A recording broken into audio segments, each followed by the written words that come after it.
ton petit. Oh, pardon, excusez-moi, c'est parce que je bois pas assez d'eau. C'est très important de boire de l'eau, surtout en blocus, on vous l'a dit tout à l'heure. Voilà. Eh bien, sans transition aucune, en fait, moi, j'ai trouvé un petit billet Info Jeune sur la sécurité sociale.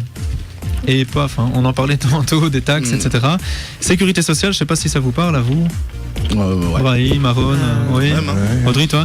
Bon, en gros, voilà, je vais vous faire un petit peu le topo. Le principe de la sécurité sociale, c'est un principe de solidarité où, concrètement, tu cotises pour la sécurité sociale en fonction de tes revenus. Donc, en fait, en fonction de ton salaire, il y a une partie qui va partir pour la communauté, pour la collectivité. Et en fait, cet argent-là, il va être réinjecté donc, dans ce qu'on appelle la sécurité sociale. Et donc, c'est pour quand il y a sept domaines qui sont couverts, les pensions, le chômage, les accidents de travail, les maladies, donc les maladies professionnelles, alors l'assurance obligatoire soins de santé.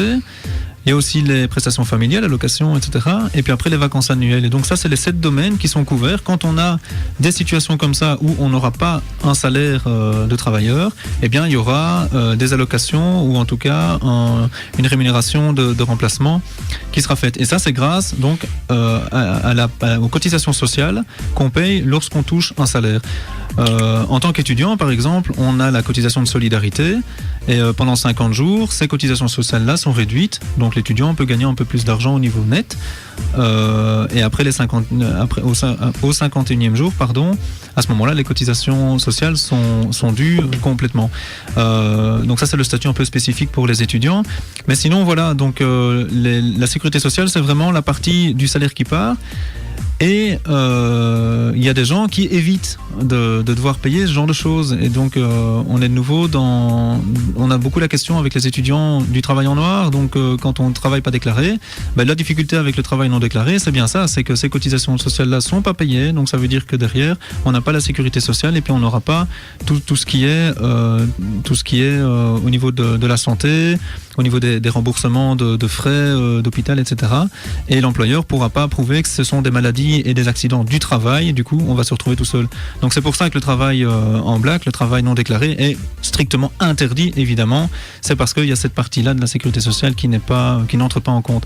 Donc voilà, très important. Ça valait la peine, je pense, de faire un petit arrêt là-dessus. On parle souvent de job étudiant. Mais voilà, comme ça, Aaron et Brahim, vous aurez appris quelque chose aujourd'hui.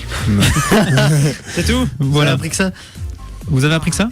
Non, on a parlé de plein de choses aujourd'hui. On a parlé de plein de choses. Ça va. C'est vrai. J'ai retenu un peu de Merci de nous rassurer. Normalement.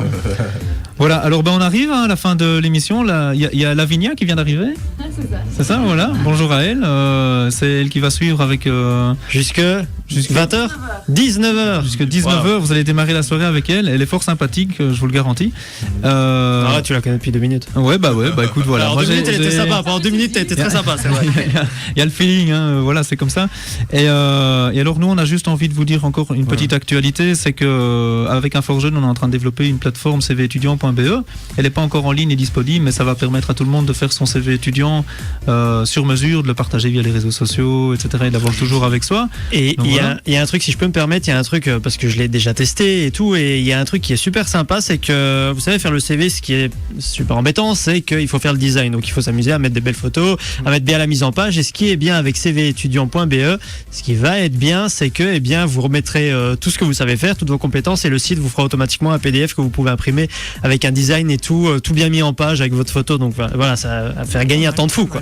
Voilà, ça va être une machine de guerre pour la recherche du job étudiant. Exactement. Et alors aussi, Info Jeune sera au salon École et après. En fait, c'est organisé par l'exception ASBL à l'hôtel de ville le 20 avril. Et c'est un salon qui est destiné aux personnes porteuses de handicap pour réintégrer et pouvoir participer à tous les projets comme n'importe quel jeune finalement après l'école. Et donc voilà, nous on y sera. Si vous voulez passer faire coucou et voir un petit peu ce qui existe dans ce secteur-là, voilà, vous serez les bienvenus. Donc c'est le 20 avril à l'hôtel de ville de Nivelles. Okay. Tu viendras, Aaron? Ouais, pourquoi pas. Juste une question, je voulais juste faire une dédicace.